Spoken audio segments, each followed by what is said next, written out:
അല്ലയോ എൻ്റെ ഉമ്മ പെങ്ങന്മാരോട് വിനയത്തോടെ പറയട്ടെ, എല്ലാ വയലുകളിലും ഉമ്മമാരെ പ്രത്യേകമൊന്ന് വിളിക്കും, സഹോദരിമാരോട് പ്രത്യേകമൊന്ന് സംബോധന ചെയ്യും.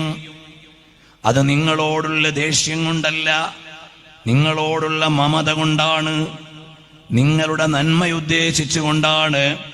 അല്ലയോ പെങ്ങളെ, അല്ലയോ ഉമ്മ, നമ്മുടെ ജീവിതത്തിൽ ഈ ലോകത്ത് ജീവിക്കുമ്പോൾ അള്ളാഹു വിലക്കിയതൊന്നും വരല്ലേ ഉമ്മ. അള്ളാഹു വിലക്കിയത് നിങ്ങൾ ഇവിടുന്ന് ചെയ്താൽ അള്ളാഹുവിന്റെ ശിക്ഷ നാളെ അനുഭവിക്കേണ്ടി വരും. ഇതുണർത്തുക മാത്രമാണ് നമ്മൾ ചെയ്യണത്. അള്ളാഹു വിലക്കിയ കാര്യം എന്താണ്? അന്യപുരുഷന്മാരുമായി ഇടകലർന്നുള്ള വ്യവഹാരം അള്ളാഹു അനുവദിച്ചതല്ല.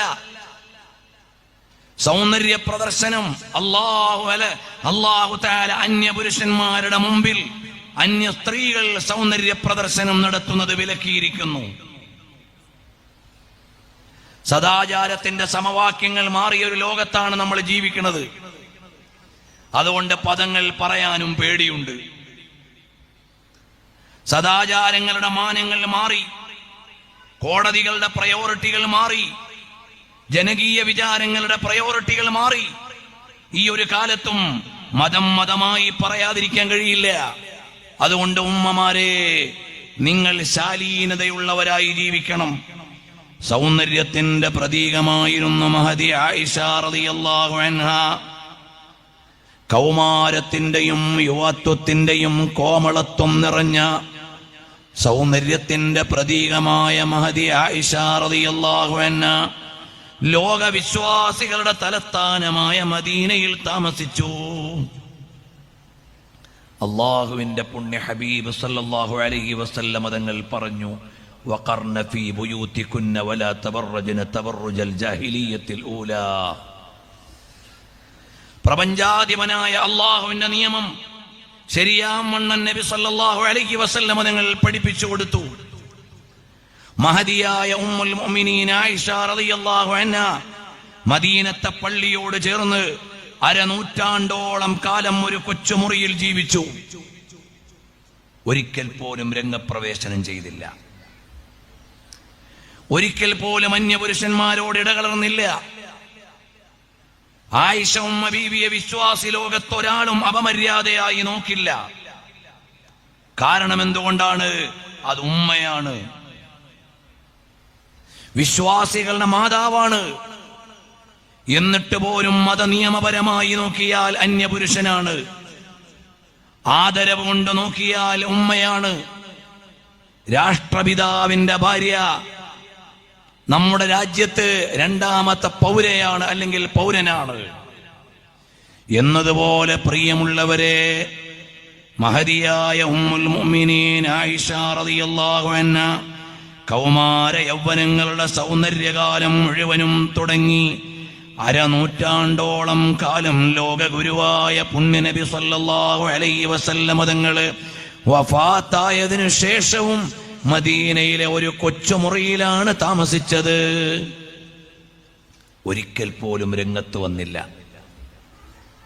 ഒരിക്കൽ പോലും അങ്ങാടിയിൽ ഇറങ്ങിയില്ല. നബി സല്ലല്ലാഹു അലൈഹി വസല്ലം നിങ്ങൾക്ക് വേണമെങ്കിൽ മക്ക ഗവർണറായി നിശ്ചയിക്കാം, നിശ്ചയിച്ചില്ല. പ്രിയപ്പെട്ട പിതാവ് അബൂബക്കർ സിദ്ദീഖ് റളിയല്ലാഹു അൻഹു ഖലീഫയായപ്പോൾ മദീനയിലെ ഗവർണറാക്കാം ആക്കിയില്ല. ഒരു വനിതയിൽ നിന്നുണ്ടാകേണ്ട ശാലീന ജീവിതം എങ്ങനെയാണെന്ന് പഠിപ്പിച്ചു. അവരുടെ റോൾ എവിടെയാണെന്ന് നിർദ്ദേശിച്ചു. അതിന്റെ ഉള്ളിൽ നിന്നപ്പോഴാണ് ഉമ്മുൽ മുഅ്മിനീൻ ആയിഷ സിദ്ദീഖ റളിയല്ലാഹു അൻഹാ ലോകത്തിന് മാതൃകയായത്. അതുകൊണ്ട് വത്തഖാ ഐ മഹാരിം അല്ലാഹി അല്ലതി നഹാ അൻഹാ, അല്ലാഹു തആല വിലക്കിയ കാര്യങ്ങൾ അതിൽ നിന്ന് വിട്ടുനിൽക്കാൻ നിങ്ങൾക്ക് കഴിയണം. അമ്മാമൻ അഅതാ വത്തഖാ വസദ്ദഖ ബിൽ ഹുസ്നാ, സ്വർഗമുണ്ടെന്ന യാഥാർത്ഥ്യം ഒരാൾ അംഗീകരിക്കുകയും ചെയ്താൽ ഐ ബിൽ ഖുൽഫി മിനല്ലാഹി തആല അലാ അതാഇഹി. മഹാനായ അബൂ ഹുറൈറ റളിയല്ലാഹു അൻഹു പറയാണ്, ഇബ്നു അബ്ബാസ് റളിയല്ലാഹു അൻഹു പറയാണ്, വസദ്ദഖ ബിൽ ഹുസ്നാ ഐ ബിലാ ഇലാഹ ഇല്ലല്ലാഹ്. ലാ ഇലാഹ ഇല്ലല്ലാഹയിൽ ഉറച്ചു വിശ്വസിച്ചു. قاله الضحاك والسلمي وابن عباس أيضا وقال مجاهد. മുജാഹിദ് റളിയല്ലാഹു അൻഹു പറഞ്ഞു, ബിൽ ജന്ന, ആരെങ്കിലും സ്വർഗത്തെ ശരിയായ ബോധ്യത്തോടെ സ്വീകരിച്ചാൽ ഫസനുയസ്സിറുഹു ലിൽ യുസ്റാ, എളുപ്പത്തിലേക്ക് അല്ലാഹു എളുപ്പം നൽകും. വലിയൊരു പ്രയോഗമാണത്, വലിയൊരു പ്രയോഗമാണ്. അമ്മാമൻ അഅതാ വത്തഖാ വസദ്ദഖ ബിൽ ഹുസ്നാ, നാളെ സ്വർഗമുണ്ടെന്ന ഉറപ്പുണ്ടായാൽ.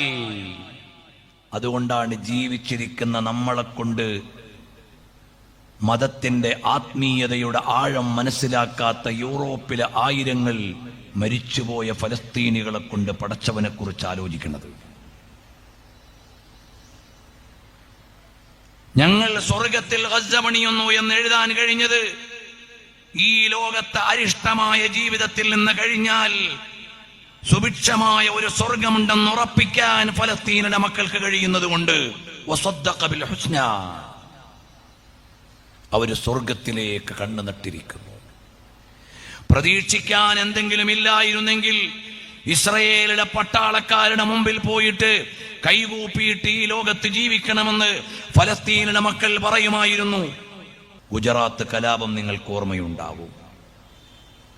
ആ സമയത്ത് ഇവിടെയുള്ള ഏകദേശം മാഗസിനുകളുടെയും ഒരു കവർ സ്റ്റോറി അന്ന് പത്രങ്ങൾ വായിച്ചവരുടെ ഓർമ്മയിലേക്ക് വരുന്നുണ്ടോ? ഒരാൾ കൈകൂപ്പി കണ്ണുനീരൊലിപ്പിച്ചുകൊണ്ട് നിൽക്കുന്ന ഒരു ചിത്രം. ഇന്ത്യ ടുഡേ പോലെയുള്ള മാഗസിനുകളിൽ ഖുത്ബുദ്ദീൻ അൻസാരി എന്ന് നിങ്ങൾ അടിച്ചു നോക്കിയാൽ കാണും. ഗുജറാത്ത് കലാപത്തിന്റെ സമയത്ത് ഖുത്ബുദ്ദീൻ അൻസാരി രണ്ട് കൈയും കൂപ്പിയിട്ട് കണ്ണീരൊലിപ്പിച്ച് നിൽക്കുന്ന ചിത്രം.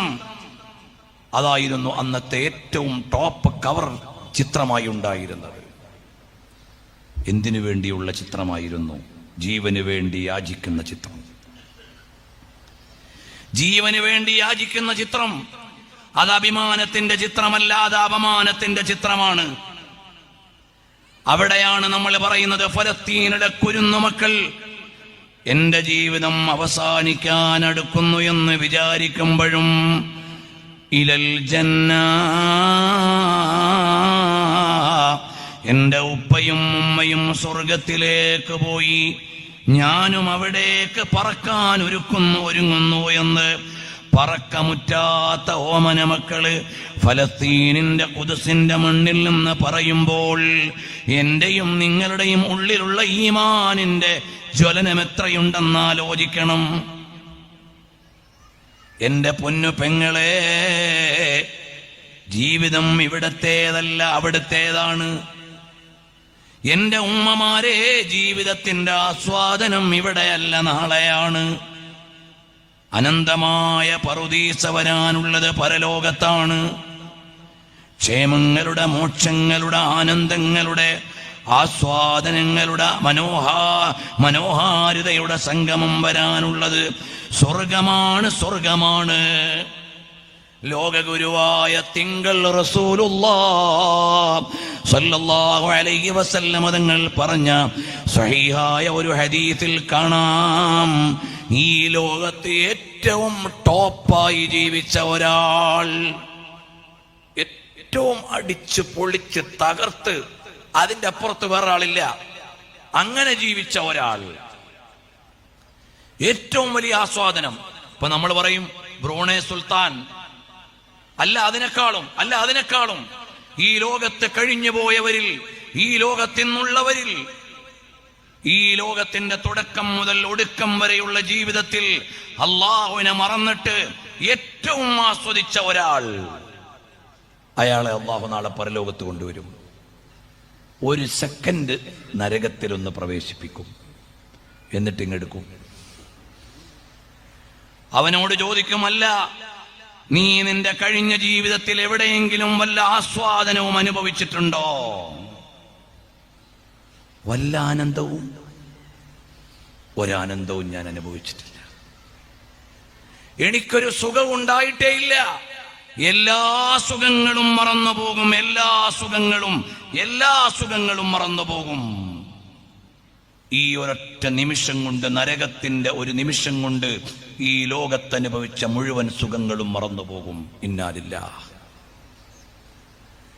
അതേ ഹദീസിൽ അടുത്ത വരിയിലേക്ക് വരാം.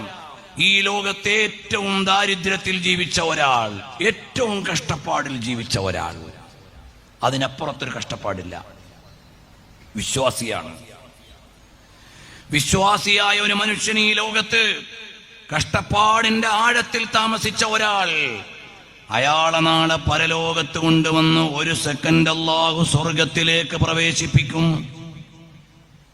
എന്നിട്ട് അയാളെ പുറത്തേക്ക് കൊണ്ടുവന്നിട്ട് ചോദിക്കും, മോനെ വല്ല കഷ്ടപ്പാടും അനുഭവിച്ചിട്ടുണ്ടോ? ഞാൻ ഒരു കഷ്ടപ്പാടും അനുഭവിച്ചിട്ടില്ല. ഇതാണ് സ്വർഗം, അതാണ് നരകം. നമ്മൾ ആലോചിക്കണം. സ്വർഗത്തിലെ ഒരു നിമിഷം ഈ ലോകത്തെ മുഴുവൻ ആനന്ദ പ്രയാസങ്ങളെയും മറപ്പിച്ചു കളയുന്നതാണ്. നരകത്തിലെ ഒരു നിമിഷം ഈ ലോകത്തുള്ള മുഴുവൻ അനുഗ്രഹങ്ങളെയും ആസ്വാദനങ്ങളെയും മറപ്പിച്ചു കളയുന്നതാണ്. അതുകൊണ്ട് തഖ്വയുള്ളവരാകണേ. നിങ്ങൾക്ക് വേണ്ടി ഒരുക്കി വെച്ച വീടിന്റെ പേരാണ് ഹിയ ജന്നത്തുൻ താബത് വതാബ നഈമുഹാ വനഈമുഹാ ബാഖിൻ വലൈസ ബിഫാനി. അനന്തമായ അനുഗ്രഹങ്ങളുടെ വീട് സ്വർഗം. മാഷാ അല്ലാഹ്. അതുകൊണ്ട് എൻ്റെ ഉമ്മപെങ്ങന്മാരോട്, സഹോദരിമാരോട് പറയാ, കല്യാണ വീടുകളിൽ ഇന്ന് അരങ്ങേറുന്ന ആഡംബരങ്ങളിൽ നിന്ന് നിങ്ങൾ വിട്ടുനിൽക്കണം. എത്രയോ പൈസ അടിച്ചു പൊളിച്ച് കളയണ്. ഏതെല്ലാം അനാചാരങ്ങൾ. പെണ്ണ് കാണാൻ വരുമ്പോൾ തന്നെ സ്ത്രീയും പുരുഷനും, പുതിയ ആപ്പിളയും പുതിയ പെണ്ണും, അവർ യഥാർത്ഥത്തിൽ വധൂവരന്മാരല്ല. അവരൊരുമിച്ച് നിന്ന് ഫോട്ടോ ആൽബം എന്ന് വേണ്ട, ഒന്നും എനിക്ക് പറയാൻ അറിയില്ല. അങ്ങനെ എല്ലാ സീമകളും ലംഘിച്ചു കളയുന്നൊരു കാലത്ത് എന്റെ പൊന്നുമോളെ, എന്റെയും നിങ്ങളുടെയും കരളിന്റെ കാതലായ ലോകത്തിന്റെ ഗുരുവായ പ്രണയത്തിന്റെ മഹാപ്രപഞ്ചം കൊണ്ട് ലോകത്തെ മുഴുവനും മദീനയിലേക്ക് മാടി വിളിച്ച അനുരാഗത്തിന്റെ ആത്മവല്ലരിയിൽ നിന്ന് ഉലകത്തിന്റെ ഹൃദയത്തെ മുഴുവനും മദീനയുടെ മണൽപ്പരപ്പിലേക്ക് മലർവാടിയാക്കി കൊണ്ടുപോയ മുഹമ്മദുർ റസൂലുള്ളാഹ്.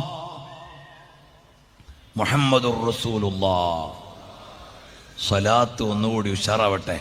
സയ്യിദുനാ റസൂലുള്ളാഹി സ്വല്ലല്ലാഹു അലൈഹി വആലിഹി വഅസ്ഹാബിഹി വസല്ലമ തങ്ങൾ ആ ലോക ഗുരുവായ തിങ്കൾ പ്രവാചകർ കാണിച്ച വഴിയിൽ മദിയന്റെ കല്യാണമെന്ന് തീരുമാനമെടുക്കുന്ന, മദീനയെ പ്രണയിക്കുന്ന പെങ്ങളുണ്ടോ? മോളെ, ഉപ്പയോട് പറയണം, ഉമ്മയോട് പറയണം, എന്റെ കല്യാണത്തിന് മുടങ്ങാതെ വരേണ്ട ഒരു അതിഥിയുണ്ട്. അതാരാണ്? എന്റെ കല്യാണത്തിന് ആര് വന്നില്ലെങ്കിലും വേണ്ടില്ല, പുണ്യ നബി സല്ലല്ലാഹു അലൈഹി വസല്ലം വരണം. നബി സല്ലല്ലാഹു അലൈഹി വസല്ലം തങ്ങൾ വരുന്ന കല്യാണമാവണം എന്ന് പറഞ്ഞാൽ നബി സല്ലല്ലാഹു അലൈഹി വസല്ലം തങ്ങൾക്ക് ഇഷ്ടമുള്ള കല്യാണമാവണം. നമ്മുടെ കല്യാണവും വേണമെങ്കിൽ നബി സല്ലല്ലാഹു അലൈഹി വസല്ലം തങ്ങൾക്ക് കാണാം. തുഅറദു അലയ്യ അഅമാലുക്കും, ഖുർആനിലുണ്ട്, ഫസയറല്ലാഹു അമലക്കും വറസൂലുഹു, അല്ലാഹുവും അവന്റെ റസൂലും നമ്മുടെ കർമ്മങ്ങൾ കാണും. അപ്പൊ എന്റെ കല്യാണത്തിന് ആര് വന്നില്ലെങ്കിലും വേണ്ടില്ല, എന്റെ കല്യാണത്തിന് വരണം. ആരാണ്?